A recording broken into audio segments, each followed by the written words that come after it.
Welcome to Cherry Blossom BL Story, where emotions bloom and stories unfold. Sit back, relax, and enjoy today's chapter. He hadn't tasted anything real in 12 years, not the burn of whiskey, not the salt of blood on a split lip, not even the metallic tang of fear. Every bite, every sip, ash, grey, nothing, until today. One random avocado toast from a street cart in a city he barely noticed, one bite. And flavor exploded inside him like a gunshot sharp, alive, impossible. His hand froze midair. The vendor behind the counter looked up, casual smile fading as he saw the stranger's face go pale, then flush, eyes wide with something close to terror. Alexander Voss stared at the half-eaten toast like it had just confessed to murder, because if this was real, then the curse was breaking, and whoever, or whatever, had placed it 12 years ago would know. Chapter 9, First Bite. Forever 6 months passed like seasons in fast, forward, quiet, steady, full of small miracles. The poisoning investigation wrapped quietly. Alexander's team traced the contaminated batch to a disgruntled supplier who'd taken a one-time payment from a shell company tied to a rival hedge fund. No direct link to Marcus surfaced, nothing concrete enough for court, but the message was sent. The rival fund took a sudden, unexplained hit in the next quarter. Marcus's name stopped appearing in Alexander's alerts. The curse, already broken by devotion rather than vengeance, stayed shattered. Alexander never spoke to Marcus again. Ethan recovered fully, stronger than before, if anything. He kept the cart running for another 3 months while the new space came together. Alexander stayed in the background. No grand gestures, no name on the lease, no press releases. Just quiet funding when Ethan asked, equal say in every decision, and late nights at Ethan's tiny apartment or Alexander's penthouse where they planned menus, argued over paint swatches, and fell asleep tangled together with blueprints scattered across the bed. The cafe opened on a crisp October morning in the Arts District. First Bite occupied a corner brick building that used to be a failing vintage shop. Floor-to-ceiling windows let in golden light, exposed beams overhead, mismatched wooden tables that Ethan had sourced from flea markets. The menu was simple: avocado toast in half a dozen variations, cold, pressed juices, house-made granola, good coffee, nothing flashy, everything honest. A small chalkboard sign by the door read, "Made with love, eat like it matters." Opening day was chaos in the best way. Lined down the block, friends from the neighborhood, a few curious regulars who'd followed Ethan from the cart.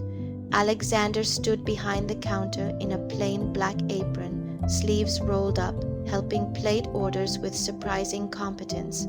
Ethan caught him mid-shift, watched him carefully drizzle chili oil over a toast, and felt something warm and permanent settle in his chest.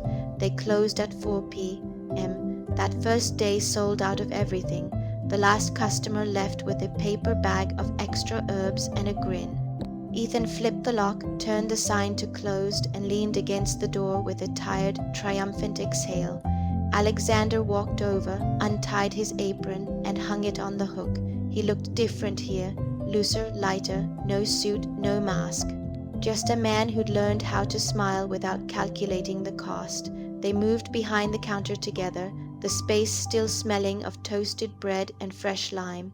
Ethan pulled 2 slices from the warmer, leftover avocado toast, simple, perfect, and set them on a single plate. They sat on the high stools at the counter, shoulders touching, city waking slowly outside the windows. Traffic hummed, a bus rumbled past. Somewhere down the street, a dog barked. Alexander took a bite first, closed his eyes, chewed slowly. When he opened them again, the grin that spread across his face was rare, full, unguarded, the kind he used to save only for Ethan in private. "This," he said, voice low and rough with something like awe, "this is fucking perfect." Ethan watched him, really watched the way the morning light caught in his dark hair, the way his shoulders had finally relaxed, The way he looked at the toast like it was a miracle and not just food. Ethan leaned in, cupped Alexander's jaw with one hand, and stole a kiss slow, lingering, tasting of lime and salt and everything they'd fought for. Took you long enough to say it, Ethan murmured against his lips. Alexander laughed quiet, real, the sound Ethan had come to crave more than any flavor. I was busy falling in love with the guy who taught me how to taste it. Ethan kissed him again, deeper this time, then pulled back just enough to rest his forehead against Alexander's. No more ash, Ethan said softly. Alexander's hand found his fingers lacing tight. Only flavor, Alexander answered, only us. They sat like that for a long time, sharing the last bites of toast, watching the city come fully awake around them. Customers would return tomorrow. Orders would pile up, life would keep moving, but right now, in the quiet of their cafe before the world rushed back in, it was just them. Two men who'd found each other in the middle of gray. Two men who'd chosen flavor over emptiness. Two men who'd chosen forever. Outside, the sun climbed higher. Inside, Alexander Voss, once cursed, once hollow, took another bite of avocado toast and grinned like a man who finally knew what home tasted like.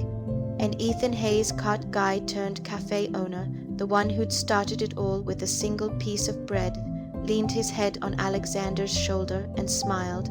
They didn't need anything more. They had flavor, they had each other, and that was enough. The end. That's all for today on Cherry Blossom BL Story. Thank you for watching. What do you think about this chapter?